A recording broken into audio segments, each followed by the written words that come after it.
Welcome, everyone. Thank you for attending today's IBM Middleware User Community webcast. Our topic for today is Transforming the Customer Experience, a Whole Company Issue and Benefit. We have all phone lines in listen-only mode, and please note that the audio is being played through your computer or device. There's not a dial-in number. We also will have a question and answer session towards the end of the presentation. However, feel free to ask a question at any time during the webcast using the Q&A widget that's located on your screen, and our presenters will be able to address your questions from there. Also, tomorrow we will have the replay and the slides available for download, so stay tuned for an email that will go out tomorrow with a downloadable link to all of the materials from today. So with that, I will go ahead and introduce our speakers for today. We have joining us Tom Banks. He's a Principal Offering Manager with IBM Voice Agent with Watson. And we also have Dean Upton as a Director of Product Strategy with Blueworx. Okay, I will now turn the floor over to our presenters. Thank you so much, Kelsey. Well, first of all, thank you for taking time out of your busy day to join us today. Blueworx and IBM have been working closely to deliver to the contact center outstanding next-generation customer experiences. And in this webinar, we'd like to share with you some of the benefits other customers are seeing. We've divided this up into three parts. First, we'll look at some exciting possibilities in the near future contact center. Then we'll discuss how these benefit customers, and finally the benefits to the business. So we'll start by taking a look at the near future. So just before we start that section, we have a very quick survey. So you're able to vote on this, and we're interested in hearing what you have to say. So the question is, should every individual in the company talk directly to customers if they are the most able to resolve a customer issue? So if you'd like to select the option that you wish, and I'll leave you for 30 seconds while you do that.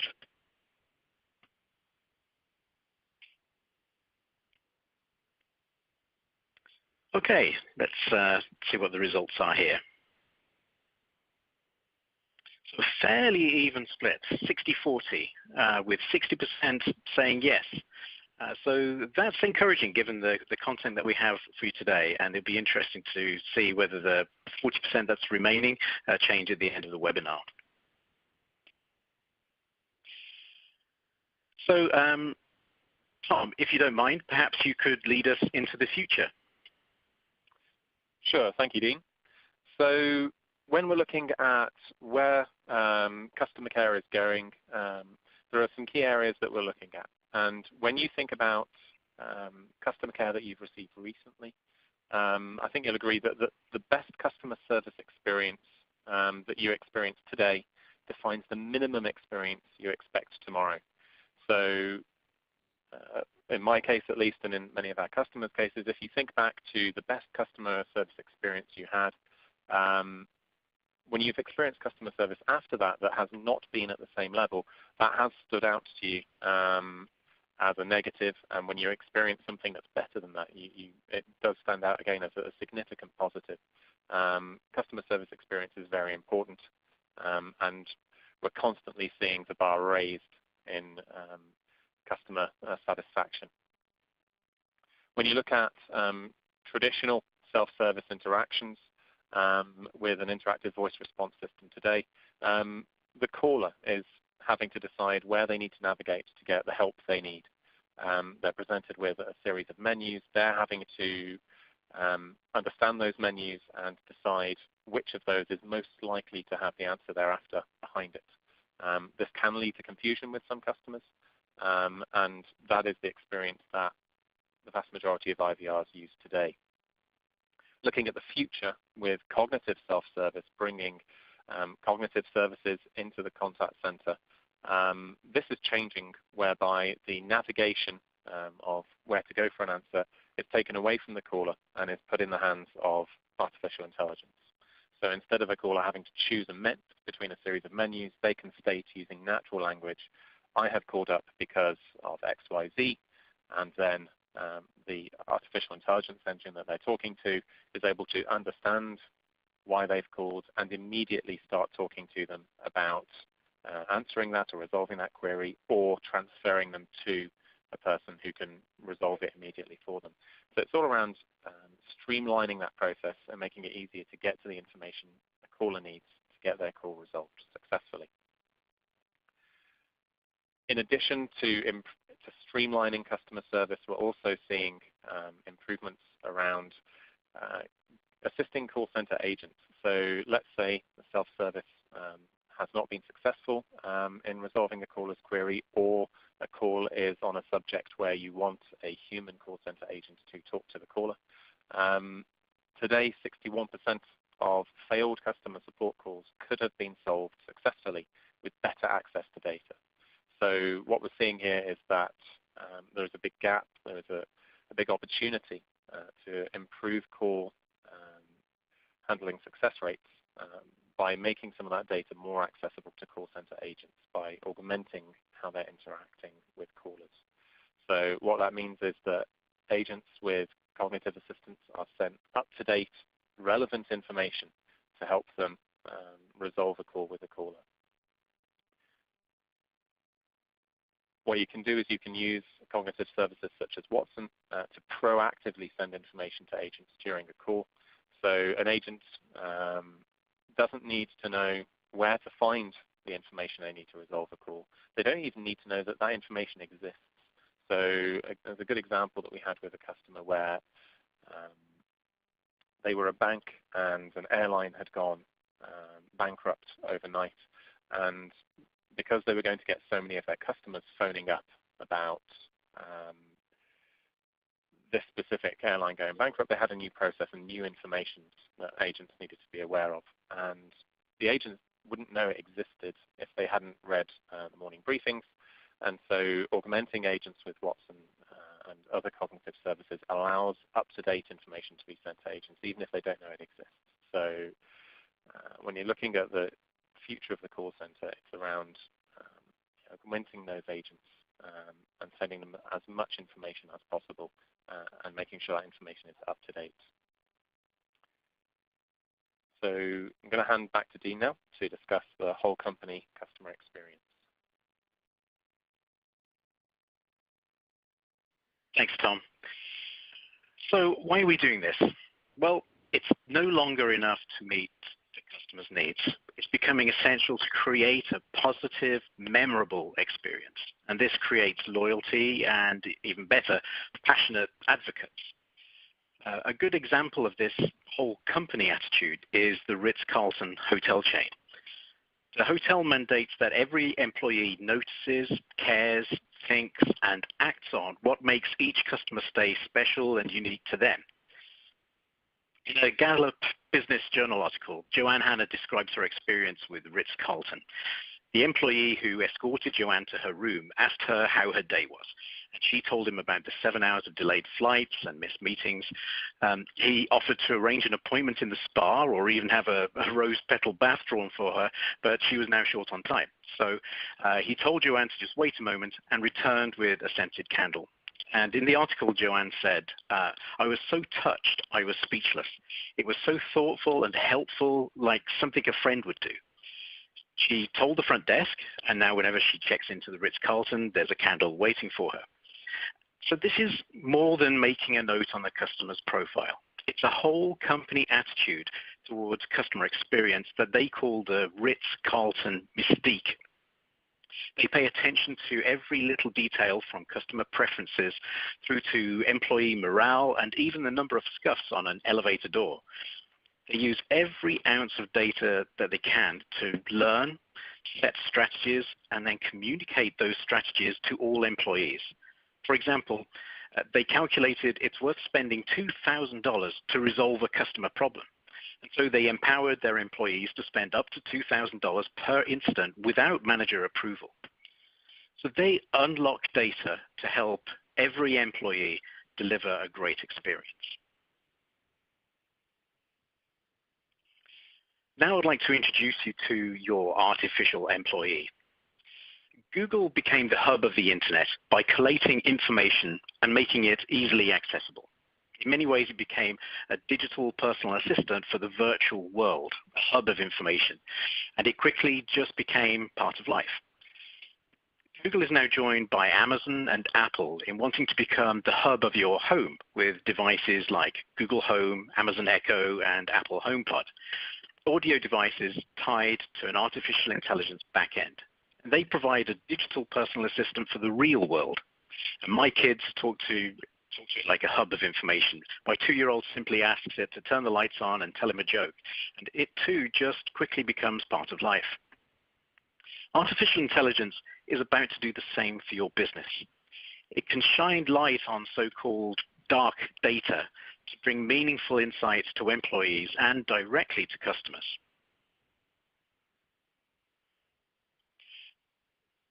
An AI agent can be part of the company, one of your employees. It can be put to tasks servicing customers directly through Blueworx, but it can also assist agents and other employees as they help the customer, what can be called augmented employees, as Tom was describing.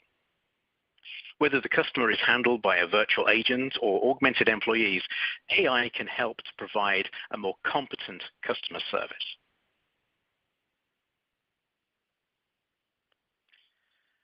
So another interesting aspect of the future is the introduction of the Internet of Things. So I'd like to just discuss how that can affect customer experience. 5 years ago, customer service was very reactive. Customers sent an email and expected an answer in 24 hours or so. Today, customer service is real time. Customers expect an instant solution to their issues through instant messenger or voice. But tomorrow, customers will expect the company to solve the issue before they even know they have it.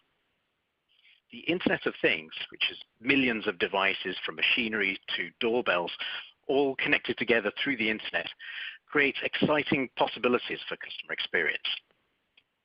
Some companies are already embracing this, and a great example is Rolls-Royce aircraft engines. Having an aircraft on the ground and unable to fly paying customers due to an engine failure is really expensive. Rolls-Royce jet engines capture large amounts of data on their performance during a flight and then upload this data back to HQ after landing. They can then work with the customer and recommend the optimum time to service the engines, minimizing the downtime. Now, millions of devices are going to become more like Rolls-Royce jet engines as they become connected.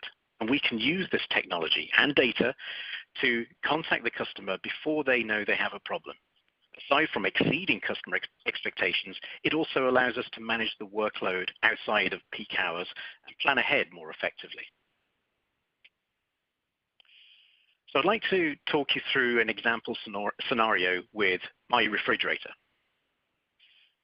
This is my refrigerator. Unfortunately, it has developed a fault, and the temperature inside is increasing, and the timing couldn't be worse as I'm on vacation.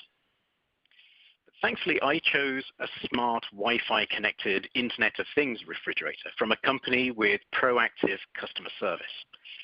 So my refrigerator has just contacted HQ itself to alert them that the temperature is rising.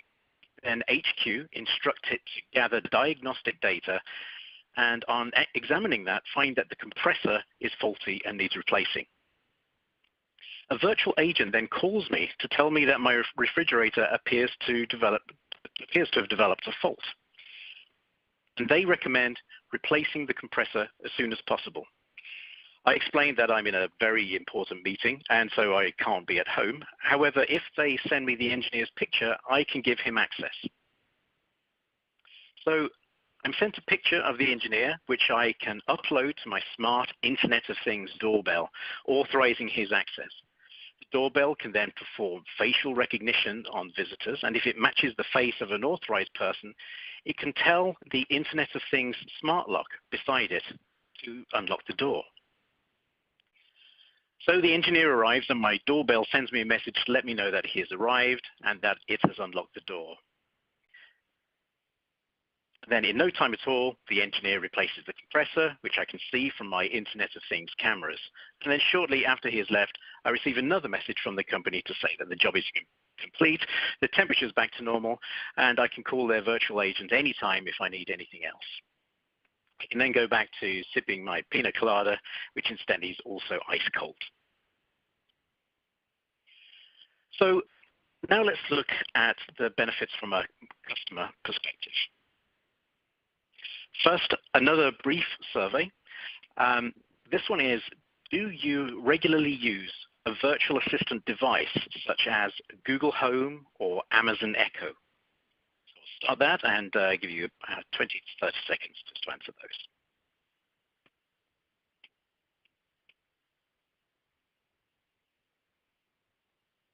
Okay, let's see how we're doing there. Well, it couldn't be more even, 50-50 split. It's amazing to think that 50% of people on this call are using these on a regular basis, and the devices didn't even exist more than 4 years ago. They were only introduced 4 years ago, so already having an impact.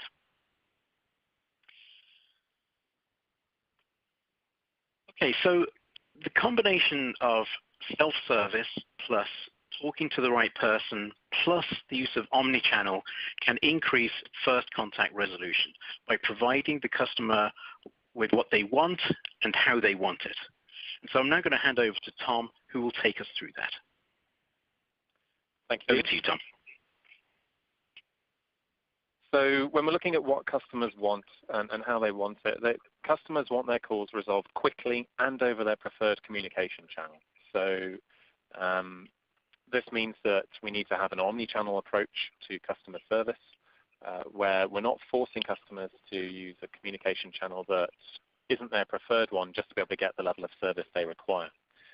And having consistency across all of your communication channels helps to guarantee that.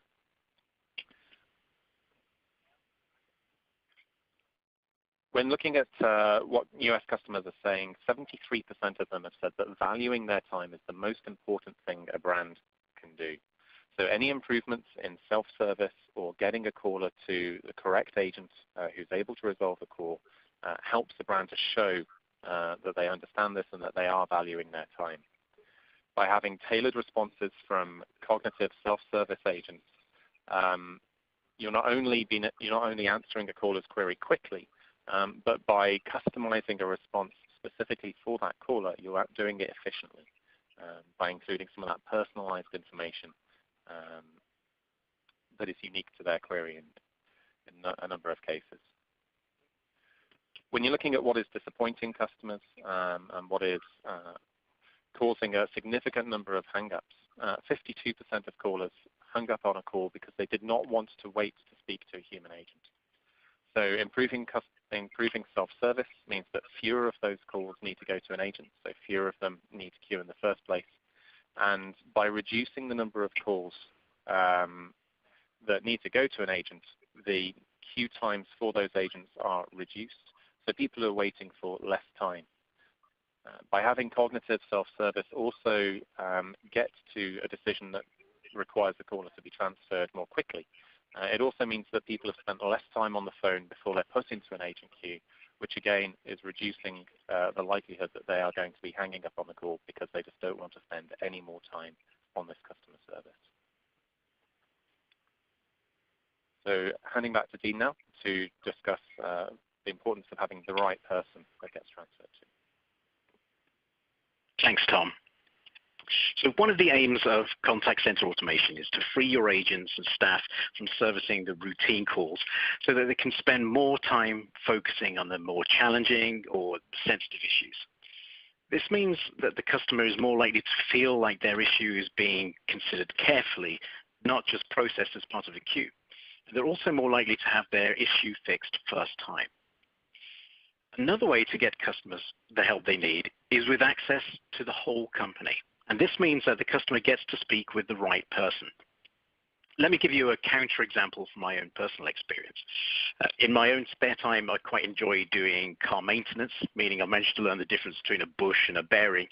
Yet when I take the car to a franchise dealership, I'm forced to communicate with the engineer via a customer service agent who often knows very little about the mechanics of cars.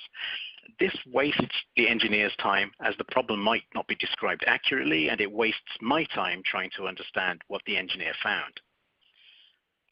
By screening the calls at the outset with AI, we can have Blueworx route the call intelligently to the best specialist, even if they're not part of the contact center.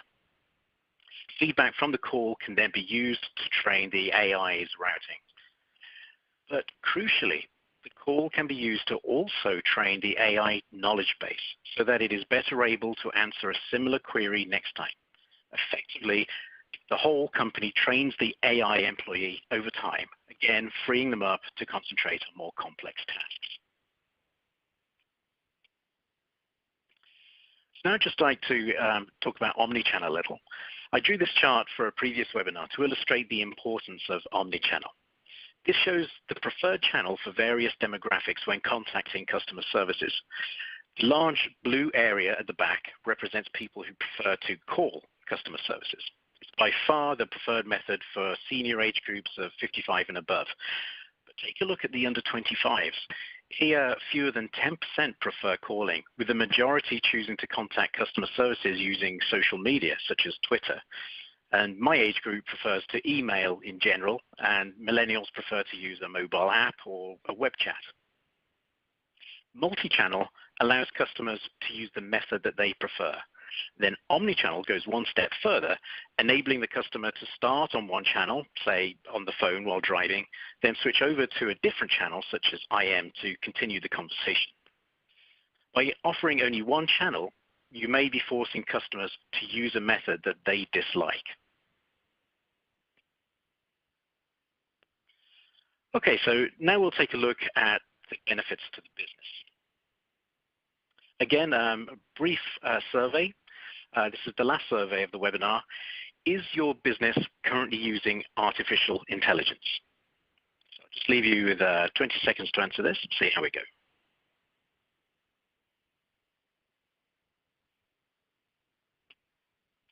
Okay, let's see what the results are there. Again, 50-50 split.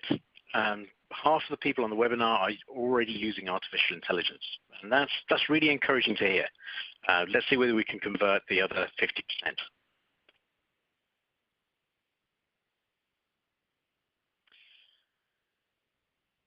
So customer experience is going to become the major differentiator between your business and your competitors.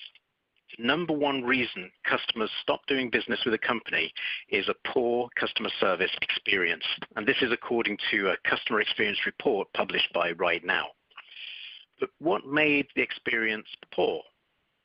Well, 55% said issues were not resolved in a timely manner, but 73% said rude or incompetent staff was the reason.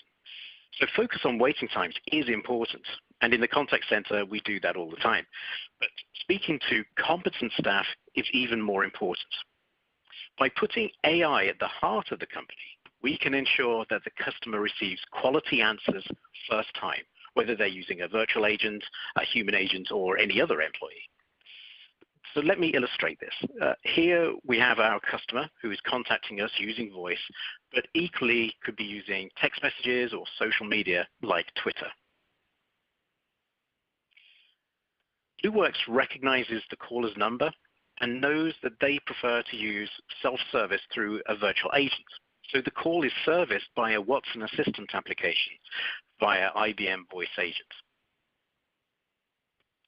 However, the Watson application may find that this particular query is best handled by a human.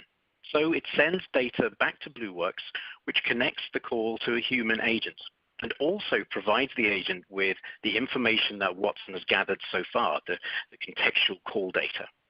The agent is able to use that information to help with the call, but can also manually query Watson to ensure a quality answer. And this isn't limited to just agents. Any employee can make the same queries, increasing the quality and speed across the company.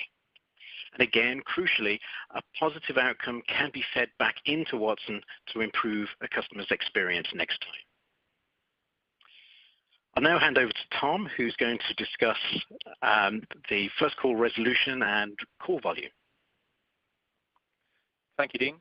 So what we've been seeing with customers who have gone into production with cognitive self-service is that containment rates are increasing.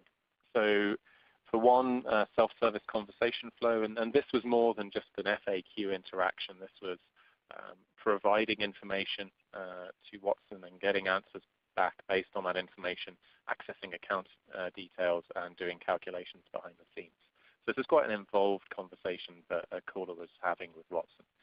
One of our customers saw self-service containment increase from below 20% to over 50% of calls for the given call flows fully contained with Watson. So that improved the first call resolution rate, and it also reduced the need to transfer to agents quite significantly.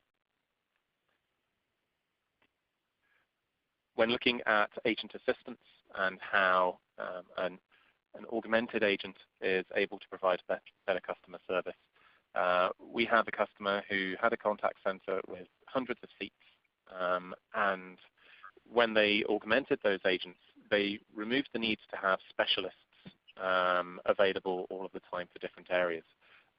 The vast majority of their call center agents were generalists, so they could answer very common queries, but whenever specialist information was required, whenever an answer that needed a very deep technical knowledge was needed, Watson was able to, in real time, send that up-to-date, useful information to the agents in real time.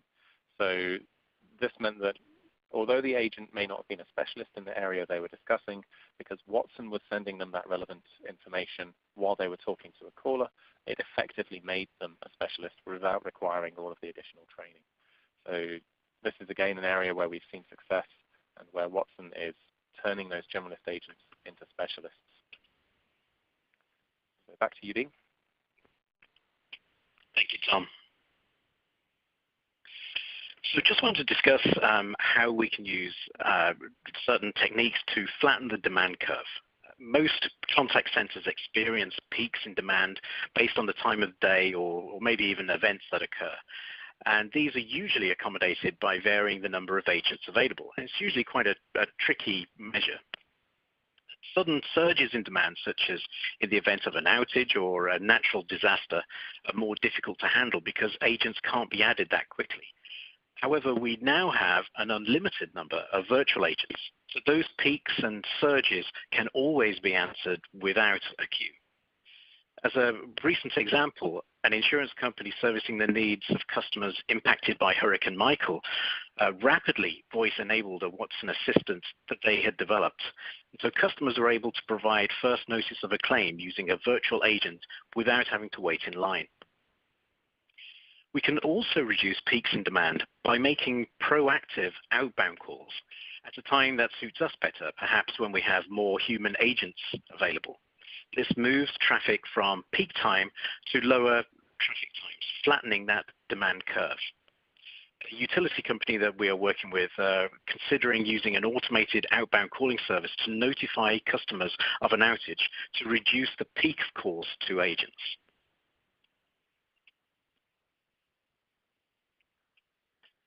Touch points are customer experiences someone has with a company. A company with outstanding customer touch points will gain repeat business and warrant new interactions through positive reviews.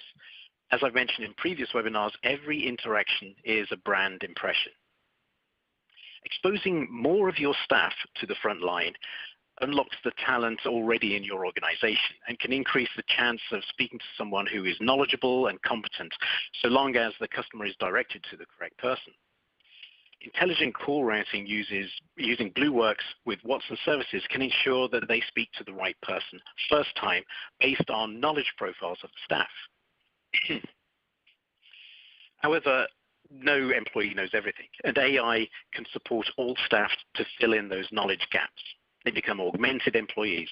For example, Blueworx may have used AI and an automated conversation to route a customer call to an engineer, but after solving the problem, the customer asks about the price of an upgrade, and rather than transferring the call again, the engineer can ask the AI assistant for pricing information and communicate it to the customer. Touch points are also two-way. It's also an opportunity to learn more about your customers and capture the data in a collective knowledge base.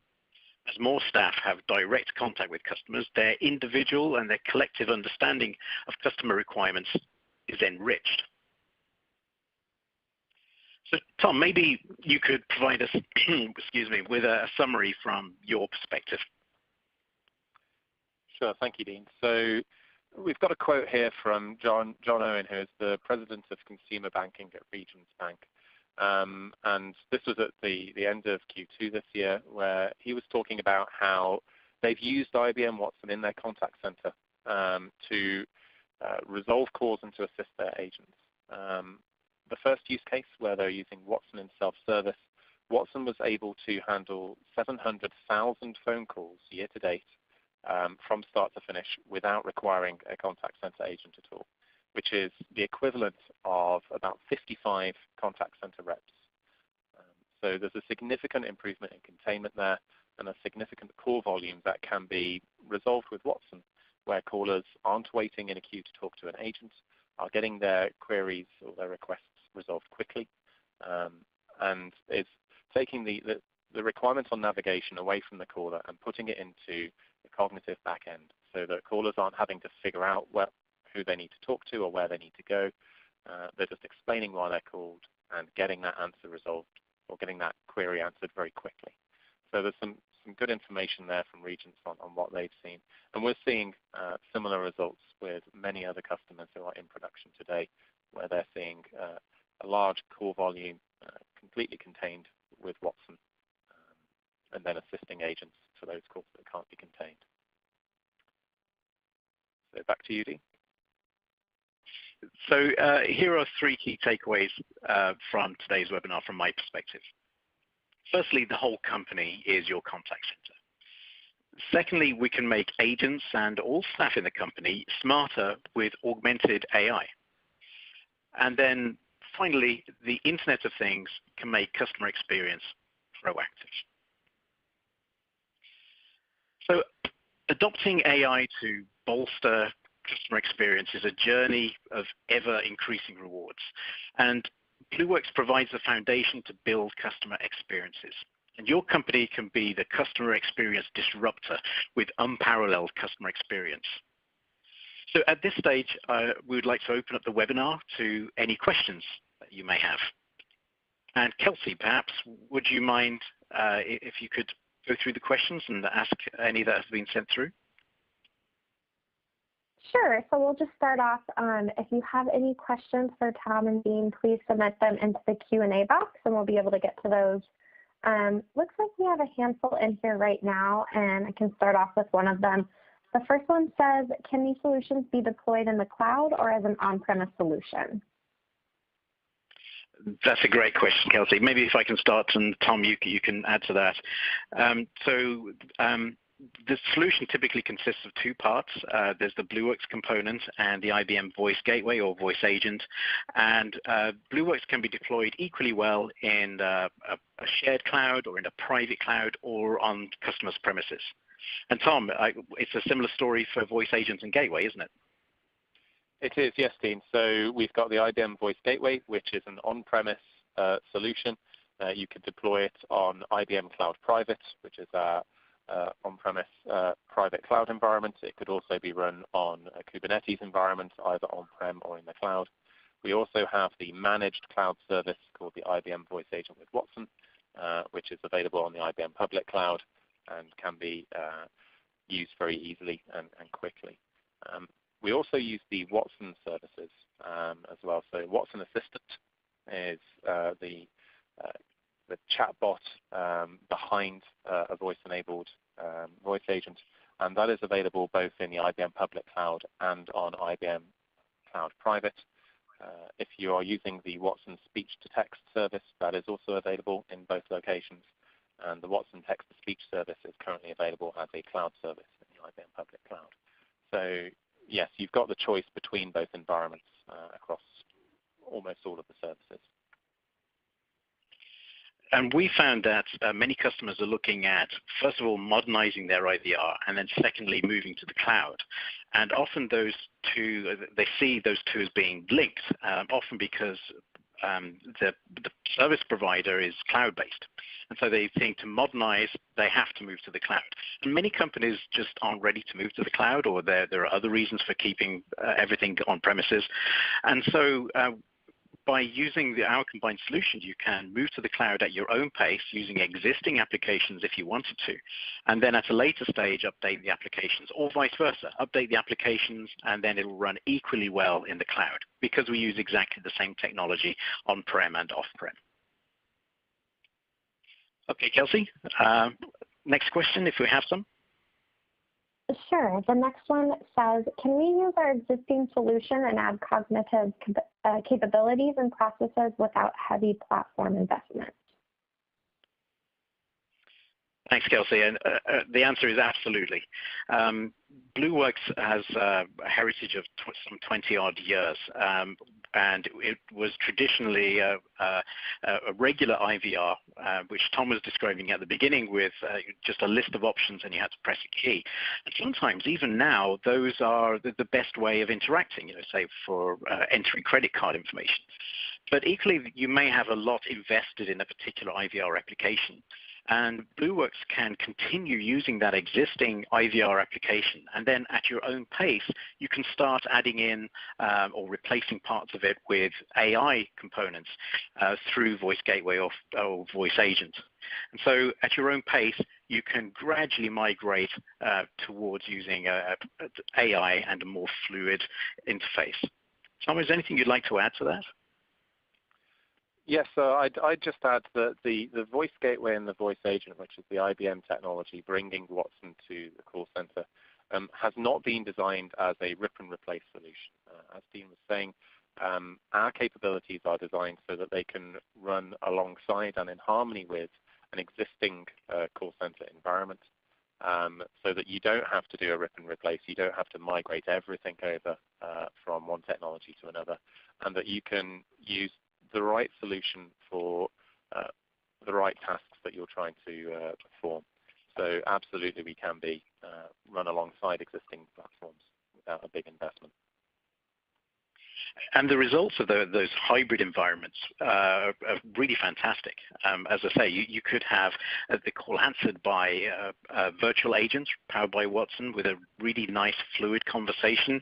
And then when it needs to be, maybe some credit card information has to be entered, then they can use just regular DTMF using an existing application which may reside somewhere else, for example. Okay, Kelsey, next question. Next question, what key elements are needed to deploy a cognitive solution? Tom, do you want to start us off with that one? Sure. So when you're looking at deploying a cognitive solution, you've got several key parts. The first part is for self-service, at least. The chatbot technology that you're going to be using behind the scenes. And from IBM's point of view, we've got Watson Assistant, which is a cognitive chatbot solution. It uses natural language processing and machine learning around natural language processing to correctly identify what a caller is saying and what they are asking before mapping that to an appropriate response or set of responses. So the first thing you're going to need to do is have a Watson Assistant chatbot, and that can be built while you're deploying the solution, or it can be one that you have already created and is already available over, say, a web page or a mobile phone application. Once you've got that chatbot, it is very easy to make that available over a call center, over a contact center. The Voice Agent and the Voice Gateway solutions mean that you can be up and running in a matter of minutes. They also bring in speech-to-text and text-to-speech solutions. So Watson speech-to-text and text-to-speech are very good here. They are both cloud solutions, and speech-to-text is available on-prem. You get dynamic speech-to-text streamed through to the chatbot as the caller is speaking, and that can be customized. You can, with Watson Speech, create a custom acoustic model, so providing sample recordings and transcripts of what your callers are going to be discussing to continue to improve Watson speech-to-text transcription accuracy. And then on the text-to-speech side, you can also add things like SSML, which tells Watson how to change its inflection in a response so that it sounds more natural. Those are the key elements that you're going to need to combine. Each of them can be tweaked and improved based on feedback that you've got and so that you end up with a very good solution at the end of the day. And all of those are combined through the IBM Voice Gateway or Voice Agent service that makes them available in contact centers and integrates it to the telephone network very easily. And I have to say, Tom, the Voice Gateway and Voice Agent make this far easier than perhaps it sounds. It really does a great job of pulling all of these different Watson services together into a really easy to develop and a fantastic resulting application.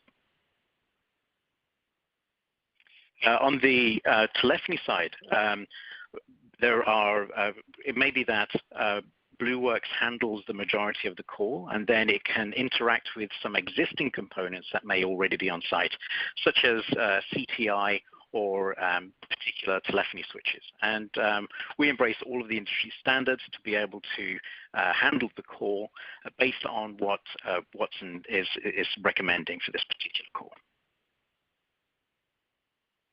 Okay, Kelsey, do we have any other questions? We have one more question, so folks, go ahead and submit any other questions you have, but our last one in here is, what is the link between customer experience and customer loyalty?